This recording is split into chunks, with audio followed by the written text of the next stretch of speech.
Hi everyone, this is Ashley Latecki Ellenboss with Sky House Herb School and Apothecary. Today I'm going to talk a little bit about clutter, inner clutter, outer clutter, what we can do to support ourselves, especially during a time when clutter, especially when we're in our houses, can feel a bit overwhelming. So what is clutter? Where does it come from? The way that I seem to look at it and have found to be most helpful is that you know, clutter is an external representation of the way that we internally process things. And I remember many years ago, I went to a feng shui workshop where the teacher was showing us the ways to organize space and how to create a very zen, fluid, and peaceful living environment. And she said that clutter is a representation of unmade decisions. And I never forgot that. And so every time I see a pile, and we all start to accumulate piles of things, I think to myself, I need to start making some decisions, because that pile is just sort of putting things off for another time when the reality is that I know in this moment exactly what I can and cannot do. And so a lot of us tend to hold on to things because we think, well, maybe one day I'll get to that, or one day I'll need that magazine or that, fill in the blank. And for our health, our internal health, our physiological health, it's really important that as much as we try to keep the external environment tidy and clear, that we do the same thing internally. So I think with COVID right now and a lot of people in quarantine, we're looking around our spaces and noticing, okay, what have I accumulated too much of? And now is a really good time. We are here in spring right now in the United States. So it's a really good time to take stock of your external environment and notice maybe where you've accumulated too many things, and to start to go through them and make choices. Is this something that represents who I am now? Does it bring me joy? As Marie Kondo, an organizing specialist, says, does it spark joy or not? Is this just something that I feel out of some sort of, fear that I want to hold on to, or that I feel obligated to hold on to this for some reason? And really letting yourself make those choices so that you can clear physical space in your environment. And so along with that work, there are a lot of plants that can help us do the inner work of sorting, deciding, and letting go, and doing that inner decluttering. So I'm going to talk about 3 plants that can help you on multiple levels. So the first plant is nettles. This plant is also called stinging nettles. It's a very, very common plant and a very beloved plant among herbalists. It grows pretty much throughout the Midwest and the Eastern seaboard. And there are species of nettles throughout the world. I had a student in New Zealand and another in Australia who spoke of their native their nettles that they have. Nettles is a particularly helpful herb right now because not only is it growing and really in its abundance this time of year, but it's what we call in herbal medicine, we call an alterative. And alterative means that it alters the body's metabolic pathways. And so these are all of the ways that we digest and eliminate. So we can think about the way that we metabolize food, toxins, even, how we metabolize our experiences and our emotions. We all, the alternative plants help us to do this more efficiently and more effectively. And so nettles in particular, I'll never forget Matthew Wood, the way that he described nettles. And he says that nettles is like an old woman with a broom. And she's sort of sweeping out the house and kind of chasing you around saying, get up, get moving, you need to help. And I feel like that's a really great description of nettles. And it's a really great plant if you're feeling like you need some motivation and you need a little bit of help to get going and to start making space and start clearing things out. as an alternative, it's really good for helping clear up stagnation in the body, skin issues. It's an excellent remedy for eczema, psoriasis, acne.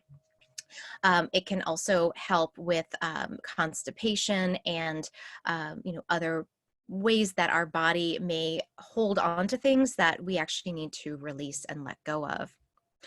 I've also heard nettles be referred to as mother's milk. And so it's very, very nourishing. It's full of calcium, magnesium, phosphorus, zinc. It's high in iron. It has so many amazing qualities and vitamins, and it's so nutritive.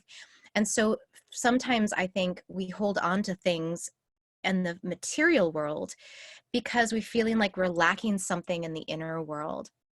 And I've heard so many students throughout the years talk about the ability of nettles to give them some nurturing, to help them feel like their wholeness has been restored, and that maybe the mothering they didn't receive in their childhood, that they're receiving that nourishment and that feeling of being seen and heard and loved, and they receive that gift through drinking nettles. So we can think about nettles not only as kind of helping us clear things out that have their time has come, motivating us to get moving, but also to nourish us and to feed us in the ways that we need to be fed. There was a study that was done on patients with osteoarthritis, which is a form of arthritis that affects a large population and a large number of the population. And in this study, they took about 9,000 patients and they gave them various different medications for osteoarthritis. And what they found is that those who had taken the nettle extract had a 45% reduction in pain with movement, but only a 5% reduction with pain when at rest. And I thought that was significant because there is something about this plant that not only is it a great anti-arthritic herb and it has a long history of use for arthritis, but it helps us with pain when we move. And so again, this motivating, getting moving, this is something that nettles can be really helpful for. How do we take nettles? My favorite way is as an overnight infusion, and you can take about a cup of dried nettles in about a quart of hot water and let it steep overnight covered. And then in the morning you can strain it. And I do have a YouTube video of really short one of how to make an overnight nettle infusion if you're interested in seeing that and learning more.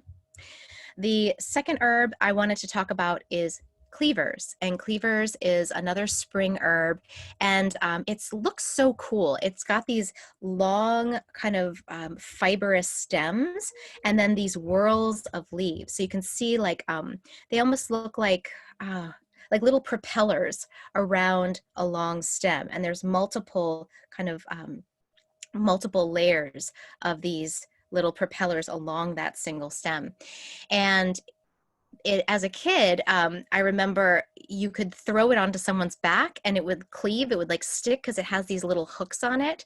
And it would be a funny thing to do. And, people would be walking around all day with like herbs on their back and, you'd giggle because they wouldn't know. So Cleavers it's very hooky, it's very clingy. And this is part of its medicine. So on a doctrine of signatures level, which is the idea that plants, the way that they look, can tell us about their medicine and what they're used for. Cleavers, because it has these little hooks and it's very, very coarse, it actually acts as a scrub brush for the inner body. So you can think about, what something you might use to clean pots and pans, sort of a Brillo pad. This plant actually has that quality. And when I was on a walk with Rosemary Gladstar many years ago up at the New England Women's Herbal Conference, she talked about how when she camps, she actually uses Cleavers to scrub her pots and dishes. But it does that same thing inside of our body. It scrubs the walls and it gets things clean. It's also a great lymphatic, which means that it moves lymph fluid. So if you have swelling, edema, if your immune system's feeling a little bit sluggish, then Cleavers is a really, really wonderful medicine for getting those waters moving, activating the immune system. And I would say, yeah, kind of specifically, like I was thinking about the analogy of kind of scrubbing walls. So if you're just feeling like in your inner world and maybe in your outer world too, especially if you have small children with handprints and food throwing, like the level that it takes to actually get to scrub your walls in your house, like that's deep cleaning. And so Cleavers does that. It actually, it's the Brillo pad against the walls, cleaning that out on in the inner world. So Cleavers, unfortunately, they don't dry very well. When you dry Cleavers, the medicinal qualities don't really get preserved. So it's really best to take it fresh. So if you can have access to fresh Cleavers, you can make, I like to juice it. So you can just throw it in a blender with some water and then strain it and then drink that green juice. And it's like so cleansing. It's also very cooling. So it's really good for inflammation and yeah, inflamed tissues. And it is also an eye remedy, which is interesting because, when we're in a cluttered space, it visually overwhelms us. And I have a number of other mothers I've been talking with lately, how just, when there's toys all over, it just mentally makes you feel less able to handle stressful situations. So Cleavers cools and soothes the eyes, and it has a long history of use as a poultice, something you would apply to a sty or inflamed red eyes. So just thinking about it on that level too, if it's hard to look at your space around you, you might need to have something that's going to sort of cool and soothe the agitation inside, help you do some internal cleansing, and then you might find it easier then to tackle the external environment. The third plant is a deep medicine, and this one is called white pond lily. It's not a very common remedy. It's a little harder to find in the herbal world, but it is out there. And this herb is one that Matthew Wood calls underwater panther medicine. And the reason for that there's a number of reasons why we call it that. One of the reasons is because it's the bulb of the white pond lily that's used. So when you pull it up from the deep murky waters where it likes to grow, like most kind of water lilies and lotuses, the root looks like a catfish. It's big and it's really slimy and gelatinous, and looks like it has like big whiskers. So it has this sort of catfish look, but it's also it also has this ability to cleanse deep trauma that's stored in the reproductive organs and in the deeper, more watery organs of the body, like the kidneys and the bladder. So this is a medicine that I would think about for, if you're feeling like, okay, I'm ready to face some things inside of myself that are maybe kind of scary and a little ugly and a little overwhelming. And this idea of sort of Black Panther medicine, kind of hidden. It's like, the way that panthers move through the trees and they move through the jungle. They're very quiet and very skillful. And so white pond lily just sort of can help us very skillfully navigate the darker realms and the dream world and the darker waters and landscapes of the inner terrain. So this one is taken as a tincture, and it's taken very low dose. If you're working on actually doing deep water cleansing, you can go a little higher. So I would say you could start with, on a more energetic level, you would start with maybe 3 to 5 drops. That's what Matthew Wood recommends. But I've used it with clients all the way up to, a teaspoonful, or, maybe up to like 2 droppers full. And you could do that twice a day. You could dose the 3 drops twice a day, or you could dose the 2 droppers full twice a day. And be prepared. This is not a medicine to take lightly. If you start really working with white pond lily, things will move, things will shift, things will become unearthed that, maybe you didn't know were there. But, right now, because we are in isolation, it is a good time, it's as good time as any to start looking at what are you holding on to and what is maybe lurking in the darker waters below. And like the pond lily, it takes this dark, gelatinous kind of like, just sort of scary material and grows and reaches all the way up to the surface, and it opens in this perfect, beautiful white lily that has been untouched by any of the muck and the dirt below.